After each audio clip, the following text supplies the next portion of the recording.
in Baltimore and it is always a glorious week around here when the Ravens can steal a game at Heinz Field. Certainly on Sunday night, I don't know about stealing. I think they kind of went up there and earned it all last week. We heard from many of the Pittsburgh beat writers who talked all sorts of nasty things about the Steelers and said maybe the empire is crumbling up there at the confluence. Mark Kaboly was one of those guys. He is the senior Steelers writer for The Athletic up in Pittsburgh. I saw him at the game amidst Mr. Rooney's cookies, and I'm shocked by what has happened to the Steelers, but when I take a step back, Mark, and I say a year ago, if you would have told me they'd be playing a year without Le'Veon Bell, a year without Ryan Shazier, I say that, this team would probably struggle in the same way that if you tell me next year the Ravens won't have Marshall Yanda and C.J. Mosley, I'd say, well, they'll probably be a different team. Yeah, just imagine if now that money that was associated with those two guys were not put toward other players. And I think we talked about that last week, how Ryan Shazier was guaranteed the $9 million regardless this year, so they couldn't do much about it. Now they're not have to pay Le'Veon Bell until he shows up, but that's still money they had to account for in their bookkeeping from March on, so they couldn't use that. So that's sort of like losing those two guys for the season with injury. I mean, you just try to fill in as best as you can, and I think we saw that last night or Sunday night. In both occasions, I think that Shazier was solely missed again on the defensive side of the ball for the Steelers, and you saw how disarray they were at times, and that's just been the norm for them. I mean, we got the first 8 plays of the game. You got 10 men on the field, 12 men on the field, and a blown coverage, and you're like, oh, geez, what's going on here? And then on the flip side of it, I think Baltimore threw out a perfect plan of how to defend the Steelers' offense without Le'Veon Bell, and that was some zone stuff, deep linebacker drops, let the ball be thrown underneath, and when you have Ryan Switzer and James Conner taking those underneath throws, you're getting a catch in the tackle. When you get Le'Veon Bell, you get a catch in a potential long run. So I think that all really showed up. I mean, everybody knew about it, but it really showed up Sunday night of how those two were missed, and you just can't replace them. You just have to do the best you can and, get through it. I've never been in the Steelers locker room there, and I always see it when we come down the stairs, and I saw Roethlisberger and Suggs exchanging jerseys, but I was in the Ravens locker room, and on the defensive side, they really did talk about adjustments. Brandon Carr and Tony Jefferson and Eric Weddle saying we needed to do things differently in the second half. Part of it was tackling, I think, in the first half, and part of it was just the running underneath of how Ben will eat you up when you can stretch the field a little bit, but the notion that Le'Veon Bell would have touched the ball, 23, 28, 32 times in the game, it would have changed things. I don't think there's any doubt about that. Yeah, I think not only that, it has the trickle-down effect. Now you have to account for him, then opens up Antonio Brown a little bit more, then opens Juju Smith-Schuster. I mean, if you saw the middle of the field was kind of wide open the entire game on Sunday night, and they really didn't have anybody. I mean, we're talking about Ryan Switzer having just as many touches as Juju Smith-Schuster and Antonio Brown in the game. That's not a recipe for success, and that's why you only score one touchdown. And the Steelers were getting by on it the first 3 weeks because they were playing subpar defenses. They were playing Tampa Bay's and Kansas City's and Cleveland, who give up 40-some-odd points on Sunday. Now you run into a good defense that you're not going to be able to just put up and go up and down the field on, and that's the result you get. So, I don't know. The problem is I think even when Le'Veon shows up here today, tomorrow, the next day, next week, I don't know how much of a difference it makes because, those bridges have been torched a little bit, but if he helps you win, I'm sure they would welcome him back and not even blink an eye. So, I know the Ravens impressed me Sunday. I mean, we're talking about no points to this offense in the second half. I know that happened last week against Tampa, but that's a little bit different because Steelers had a big lead. It was a pretty impressive performance by Flacco. Impressive performance by that defense. Mark Kaboly joining us here. He is with The Athletic up in Pittsburgh. You can follow him out on Twitter. Tens of thousands of Steelers fans do at Mark Kaboly. That's Kaboly. And I'll throw a tweet out as well. All of our WNST coverage this week brought to you by our friends at Freedmont Mortgage. We will be swabbing for the Bone Marrow Registry on Wednesday night with tight end Nick Boyle. We're bringing the Blue Hens out to Buffalo Wild Wings in Bel Air, along with new wide receiver Willie Snead, his first appearance out in and around Hartford County and hanging out, come on out, get an autograph, get some wings, have a burger, watch the Yankees get eliminated, watch the Caps hoist the banner, and it'll be a big Wednesday night. Show starts at 7:30. We're at Buffalo Wild Wings at the Festival in Bel Air with Willie Snead and Nick Boyle. It's all brought to you by our friends at Fremont Mortgage. Also, Cole Roofing. 99 years Bill Cole and his family has been doing corporate roofs in our area. They also have Pfister Energy to take a look at the solar James Bond stuff. Billy will be here to discuss all things win over the Pittsburgh Steelers on Sunday night. Mark Kaboly is our guest here from The Athletic in Pittsburgh. I was going to ask you before you went into your little diatribe there about Flacco being good and all that stuff. Is this about the Ravens being good or the Steelers not being good, or maybe some sort of concoction of all of that right now? Because if in the end, bro, 6 weeks from now, we see the Steelers, and they're the ones that are 3-6, and the Ravens are the ones that are 6-3, or whatever it will be. It would be a ship's passing in the night kind of thing on Sunday night. I mean, the Ravens still have the cavalry coming over the hill with some injured players. They're getting Jimmy Smith back, who hasn't stepped on the field. They're going to get Hayden Hurst back, we believe, this week. We're on to Cleveland, on to 2 more road games in Tennessee, who's been impressive. Meanwhile, you guys got Atlanta and Cincinnati. This is a crazy little week or two here as to where these teams are going to meet in early November and where they're going to be when we see each other 6 weeks from now. One thing that Tomlin's been under criticism since he's been here 12 years has been slow starts, bad Septembers, pretty good Decembers. I think he's only lost like 1 or 2 games in December over the past 5 or 6 years. So they're hoping that happens again. You look at last year.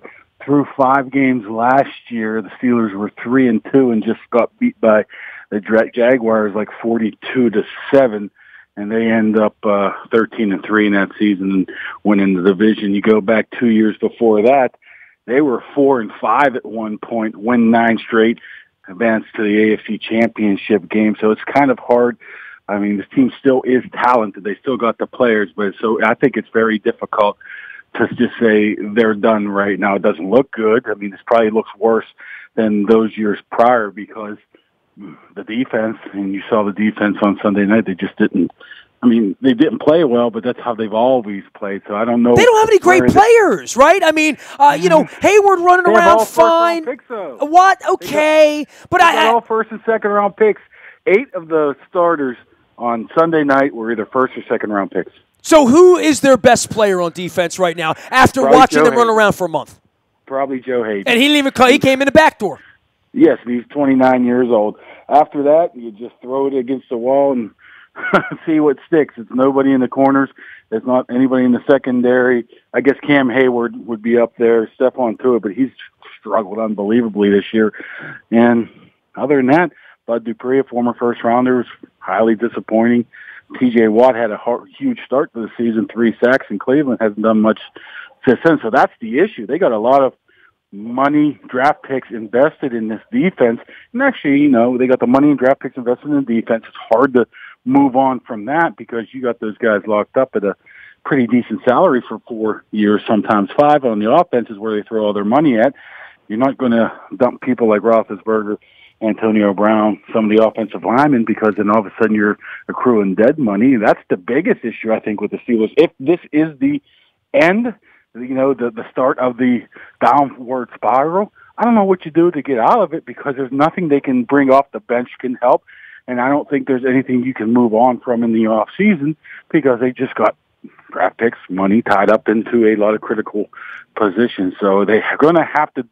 I mean, this is such a bad analysis, but the Steelers, for how they're going to get better, they only got one choice, one option to get better this year, and that is to play better. That's some great analysis there. There you go, man. That's why I come to you, Mark. There's no scheme. There's no surprise player off the bench. Nothing like that. They have to just play better. And I don't know. I mean, you would think that they can. Like I said, they got some decent players, but I guess time will tell here. Well, I mean, you look into November and December is when their schedule really picks up. A lot of road games, a lot of travel bar games. So, I mean, they thought that they needed to get out to a quick start to, basically help out with potential hiccups down the road here. They're doing it backwards right now. Well, and I don't, as I look back on Sunday night, I don't feel like it was the pass rush. I don't feel like they beat Roethlisberger up. I don't feel like they stuffed the run so much. It was just more like 3 pass plays, and the Ravens sort of covered their ass off. And after not tackling well in the first half and, allowing yards after the catch, all that sort of went away. And I didn't feel like Roethlisberger was particularly accurate on Sunday night, No. but I didn't feel like the receivers were open either. No, I mean, Roethlisberger had a terrible accuracy game, but that's what he had in week 1 in Cleveland as well. He wasn't really accurate. I mean, these are balls getting thrown at people's feet. I don't know how good he was with, where he should go with the ball either. I mean, him and Antonio Brown, they have 5 catches. I think 4 of them come on one drive, and it was 4 out of 5 plays they hooked up for their 40 yards, and the other one was maybe the touchdown. That's the big issue here in town here is those two just, I spent a good portion of the game in the second half just had my binoculars on those two and the interaction on the sideline. And let me tell you about the interaction between Antonio Brown and Ben Roethlisberger in the sideline. There was none. You would think that after you have 4 consecutive third down passes to Antonio Brown that were some kind of error where the ball was thrown behind him, they weren't on the same page, you'd think that they would go up to each other and say, hey, what happened there? Nah, you talk about shift passing in the night on that sideline. That was cold and breezy down there. So, of course, us media get blamed for, blowing that up, but that's an issue here. I don't know how good of a relationship those two have. If those two don't pick it up here, I mean, Antonio Brown's on pace for 600 fewer yards receiving than his, Well, you talk about money. There's $45 million in your cap right there, right? Literally. Yeah, I mean, you got 20 for Antonio and 22, 23 for him. I mean, you got, it's basically with those big 3, and you throw Bell in there with his 15. Everybody else is basically making minimum wage on that offense right now other than some of the older offensive linemen. So I think those two have to get something figured out. I mean, the targets are there, the receptions are there, your touchdowns are there. But my goodness, his average yards per catch is 9 yards. And that's not Antonio Brown and I don't know what is going on there, and it's just been festering for years and years and years. Mark Kaboly is here. He is with Yins and Ad up in the Berg, and, of course, at The Athletic. You can follow him out on Twitter at Mark Kaboly, as well as at The Athletic. All of our WNST programming brought to you by our friends at Sporticulture. I'm going to send Kaboly and Bouchette, some of those guys, some of these Raven flags. They make them in Steelers, too. I will get the Steelers one in the studio when we play the Steelers in a few weeks. But the fresh flowers, they smell fantastic, and you can get them, send them anywhere flowers are shipped at sporticulture.com. That's sporticulture.com. Also, Charles Newsonoff & Sons, since 1923, true love comes in all shapes and sizes, and there's something for everyone's budget at Charles Newsonoff & Sons. They're right off 695, right off Paring Parkway. You can see them from the outer loop of the Beltway. You can also find them at charlesnewsonoff.com, where they say, let's grow old together.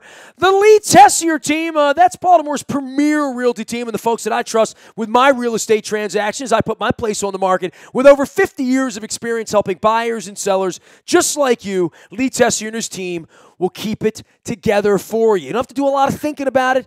They've helped. They hold your hand. Go to leetessier.com to learn more. Also, Royal Farms, real fresh, real fast, and Justin Tucker in the chicken suit and kicking the field goals. And, Mark, I'll tell you, special teams really a problem for the Ravens last week.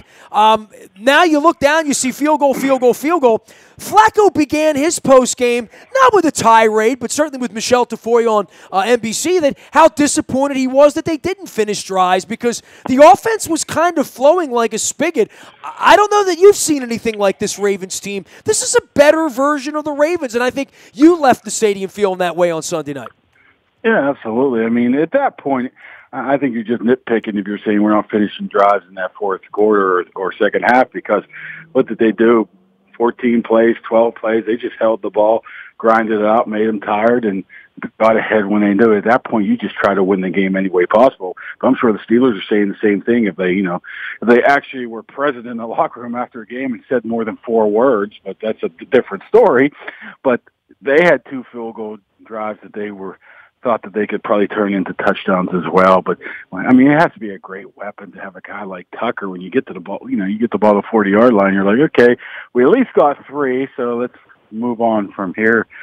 So, yeah, I like. No, another thing I liked about the Ravens on Sunday was their offensive line play as well. I mean, this offensive line, I don't have to tell you how bad they were last year. I know a lot of them were hurt. But, I mean, well, the one thing Flacco said is, I got the same 5 guys in front of me now for a month. And and if they're capable guys and they're not slappies and they're not minus guys, they don't know what they've got in Lewis, but they think he can be a plus guy. Skur, they think can be a solid center and getting better. Hurst is a guy that's been banged around. He was part of how Flacco got injured 4 seasons ago now, and they finally have made him a starter because this offensive line, the good players have left, right? Ryan Jensen, he gets paid. Osemele, I watched him playing against the Browns. He got paid. Ricky Wagner, he's in Detroit getting paid.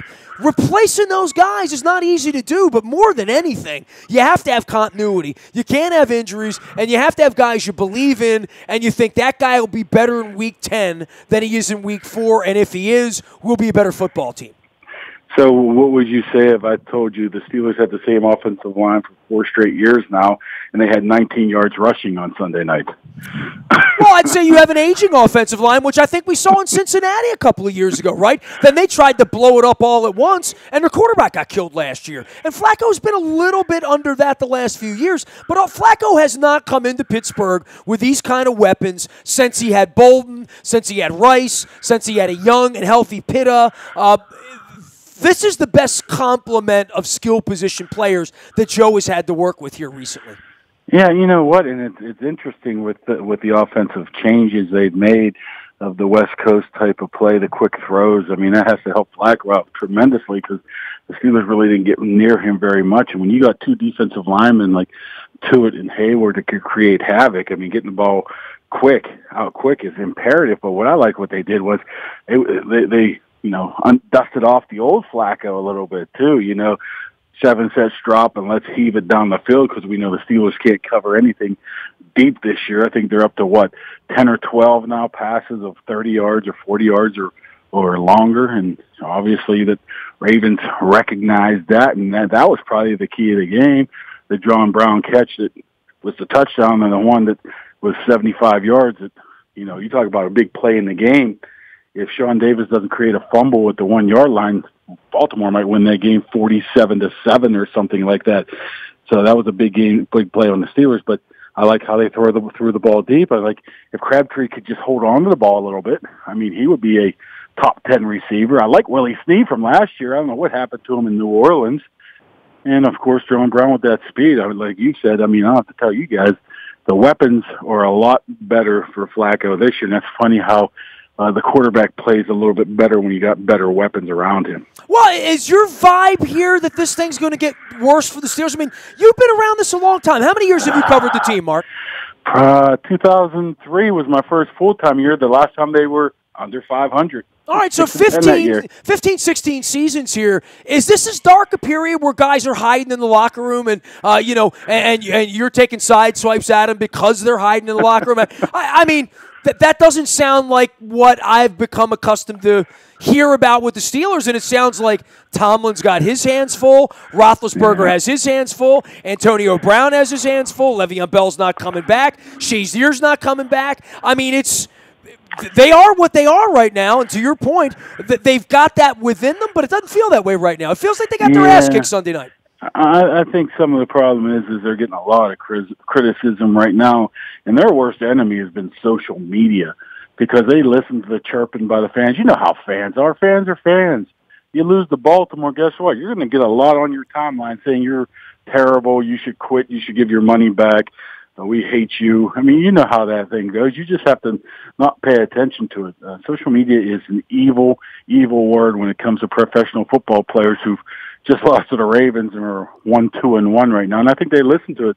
Stephon Tuitt, a guy that's very quiet, very reserved, put something on Instagram today saying that, ripping on the fans a little bit for jumping off the bandwagon. I mean, I don't know if that's a way of, rallying the 53 men as the one against everybody, but it seems a weird type of plan. Let's rally our team around against the fans. The fans didn't suck, by the way. Let me say this, man. I agree. I tweeted in the second quarter that it was as loud in there as I have ever heard it. Now, maybe you would take note with that or whatever. But I think a lot of times when you come there, it's cold as hell. Fans have gloves on so it doesn't get as loud. And I've noticed that over 25 years of covering football, that the games aren't intrinsically as loud in December and January because of the amount of clothing you have on. I felt like it was raucous in there, like it was a little bit Penn State Part 2 the next night. And I feel like if the Renegade thing would have happened the right way in the third quarter,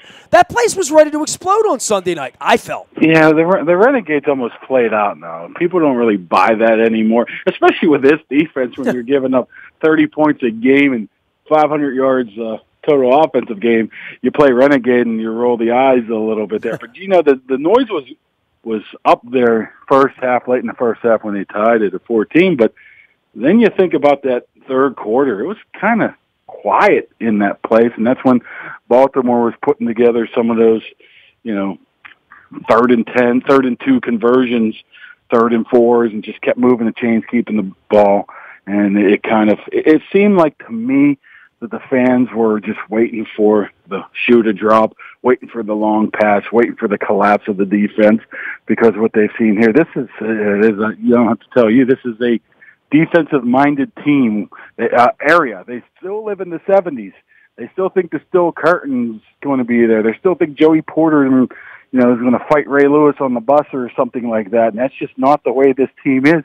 And it's taking a lot out of this fan base of just watching this. They don't want to see 47-40. They want to see 10-7. They want to see Bud Dupree knock Flacco's head off. They want to see Terrell Suggs getting blindsided. That's what they want to see, and they're not getting that right now. And that's just the way the NFL is around the league right now. And it's tough for fans that grew up watching this team play that way, try to adjust. It's just. Well, the Ravens let them in the game. I mean, it was a fourth quarter. It's a 17-14 game. It's a 20-14 game. At that time, what were they? 2 of 7 on third down conversions. You're thinking, well, we've seen this book before, and the Ravens fan base is all saying that. Ben's going to come down there and slit their throat, go up 21-20. He's going to hit Brown. Somebody's going to fall down. There's going to be an 80-yard play. And I think everybody in the stadium was sort of waiting for that. No one went to bed on that game, Mark, literally, right?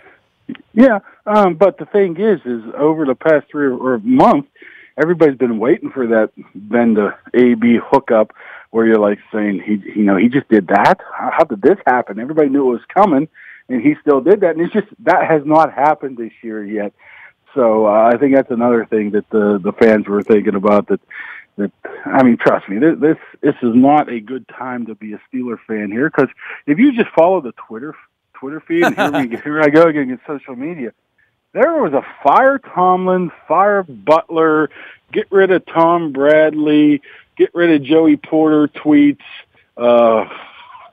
make Rooney sell the team tweets from fans. About 5 minutes into the game. They won 13 games last year, man. It's national football. That they've never had a losing record under Tomlin. Last losing record was 2013. So the first one, never had a losing record under Tomlin, and he's the problem. Sure. He's got really dumb this year, hadn't he? That's the way it is. You know what they're saying? They're saying that you're wasting the best years of a Hall of Fame, once-in-a-generational quarterback. They've won 3 playoff games since 2010.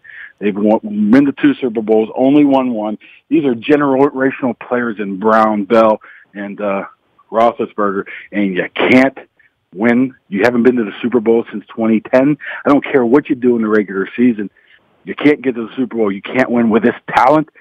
It's the coach, and that's what their thoughts are. November 4th, the Ravens and the Steelers get together yet again. And meantime, Atlanta, Cincinnati on the dance card. A bye coming up in a couple of weeks for the Steelers. Mark, always a pleasure to visit with you, man. We'll see you down here in Baltimore in a couple of weeks. And be interested. Right now, what do you think their record will be when they get to Baltimore? Any thoughts on that? What are they, 1-2-1 now?